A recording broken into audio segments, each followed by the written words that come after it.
Hai, salah satu yang paling ditakuti sama pelajar-pelajar SMA cowok adalah gunting. Kenapa? Karena nanti bakalan ada razia rambut. Karena mungkin dari rumah kamu udah siapin gaya rambut macam ini, macam itu udah, you put a lot of effort, tapi pada akhirnya malah dipangkas sama gurumu. Dan pangkasnya itu juga pangkas sembarangan, pangkas bab dimanapun mereka mau pangkas. Dan mungkin kamu udah coba berbagai cara gimana biar kamu terhindar dari razia rambut ini, tapi belum berhasil. Nah, mungkin cara-cara yang bakalan aku sampaikan ini ataupun yang bakalan aku jelasin ini bisa berhasil ataupun bisa kamu praktekkan. So, cara yang pertama untuk terhindar dari razia rambut di sekolah adalah buang jauh-jauh rambut gaya poni. Yap, buang jauh-jauh maksudnya di sini kamu nggak harus potong dia juga ya, tapi kamu harus sembunyikan dia. Karena kan kalau guru masuk ke kelas itu yang paling dilihat pertama kali adalah bagian depan rambut kamu ataupun poni kamu. Nah, ukurannya biasanya kalau poni kita itu panjang atau melebihi alis di sini biasanya udah dikategorikan panjang gitu ya. Jadi taktiknya ataupun triknya, kamu nggak perlu potong poni kamu, tapi kamu angkat ke atas, setelah itu taruh ke samping, dan di samping itu jangan ada kelihatan yang keluar-keluar di sini. Kamu yang di ujung-ujungnya ini kamu masukin ke arah sini, kemudian kamu taruh gel di sini dan seolah-olah menyatu antara ujung poni kamu itu sama rambut yang di sini. Dan dengan cara ini, guru yang merazia rambut kamu bakalan berpikir kalau ujung-ujung poni kamu itu yang tersembunyi itu adalah bagian rambut kamu yang di sebelah sini. Kemudian cara yang kedua untuk terhindar dari razia rambut di sekolah adalah jangan biarin rambut kamu itu kering dan mengembang. Kenapa? Simpelnya, karena rambut kering dan mengembang itu kelihatan gak rapi, kelihatan gak enak dilihat pokoknya. Gak cuma di sekolah, dimanapun aja kamu pergi, kalau kondisi rambut kamu itu kusam, mengembang, kemudian juga kering, orang nggak bakalan ngelihat ataupun tertarik dengan kamu. So, triknya ataupun solusinya ya kamu harus melakukan perawatan rambut biar nanti rambut kamu nggak kering, kemudian nggak mengembang juga.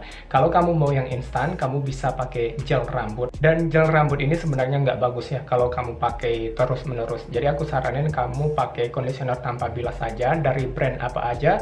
Aku boleh rekomendasiin salah satunya dari Pantene, tapi aku bukanlah duta shampoo lain ataupun bintang iklan duta shampoo lain, jadi kamu bisa pakai brand apa aja selagi itu cocok buat kamu. Atau untuk jangka panjangnya kamu bisa melakukan perawatan rambut menggunakan minyak kelapa, minyak zaitun, dan sejenisnya.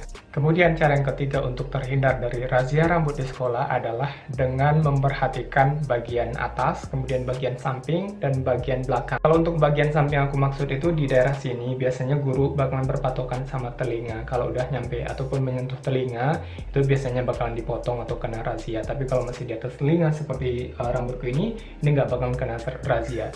Dan taktiknya ataupun triknya, kamu bisa kalau misalkan yang panjang itu daerah sini, kamu bisa taruh ke belakang, kemudian kasih gel biar dia seolah-olah menyatu sama rambut yang lain dan juga seolah-olah lebih rapi ataupun kelihatan nggak panjang. Tapi kalau misalkan udah terlalu panjang, kamu bisa potong aja di bagian sini, dipangkas aja di bagian sini samping-sampingnya, dan bagian atas bisa agak panjang sedikit. Karena seperti rambutku ini kan ini bagian atasnya udah lumayan panjang, tapi samping ini dipangkas ataupun dirapiin, jadi kelihatannya ataupun kesannya lebih rapi aja dibandingkan kalau misalkan aku biarkan ini panjang. Kemudian kalau untuk bagian atas, lupakan jenis rambut ataupun model rambut quiff ataupun rambut yang berjambul. Mungkin anak-anak SMA masih pengen gaya-gaya ini, gaya itu. Kamu nggak perlu potong juga, tapi kan biasanya kamu bakalan punya firasat ataupun kisi-kisi ataupun aba-aba bahwa besok ataupun nanti siang bakalan ada razia rambut. Jadi kamu bisa persiapkan dulu kondisi rambut kamu ataupun tatanan rambut kamu itu seharusnya seperti apa. Triknya itu kamu yang bagian depan ini ditaruh ke belakang, tapi sampai setengah di tengahnya ini aja, kemudian bagian di sini taruh ke tengah juga, ke depan di sini, dan mereka bertemu di tengah-tengah sini. Nah, di tengah-tengah sini jangan pula kamu bentuk quiff ataupun jambul ya, tapi kamu satuin, masukin ke dalam, dan kemudian buat gel di sini seolah-olah mereka itu menyatu. Jadi dengan trik seperti ini rambut kamu bakalan terlihat lebih pendek daripada aslinya. Kalau nggak ada guru yang kadang-kadang ada beberapa guru yang detail banget, kalau misalkan ininya ditarik, wow, baru kelihatan fenomena gunung es. Kemudian cara yang keempat adalah lupakan gaya rambut bervolume. Tapi kalau misalkan bagi kamu yang rambutnya agak ikal, agak susah juga ya, karena kan memang udah bervolume dari sananya. Jadi aku saranin kalau rambut kamu ikal ya, gak ada cara lain ataupun jalan lain, kamu harus potong itu biar nggak kelihatan bervolume ataupun nggak kelihatan panjang. Kemudian cara yang kelima ataupun yang terakhir adalah dengan gunakan rambut palsu. Yap, I'm not kidding. Ini beneran, aku serius, kamu pakai rambut palsu. Karena kan biasanya sebelum ada, sebelum ada razia rambut, di hari sebelumnya atau mungkin di jam pelajaran sebelumnya, kamu udah tahu lah ataupun bisa melihat atau bisa menerka, oh nanti bakalan ada razia rambut. Jadi kamu bisa siapin ini, mungkin kamu bisa siapin di meja atau mungkin dari paginya kamu bisa pakai itu, tapi ya resikonya akan jauh lebih besar kalau misalkan kamu ketahuan dibandingkan kalau misalkan kamu menyembunyikan rambut dengan cuman gaya-gaya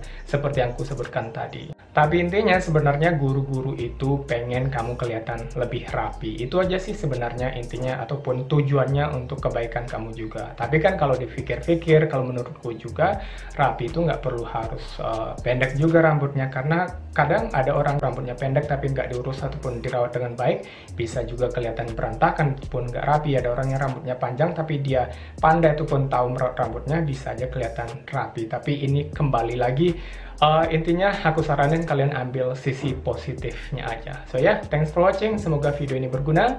See you in the next video, bye for now.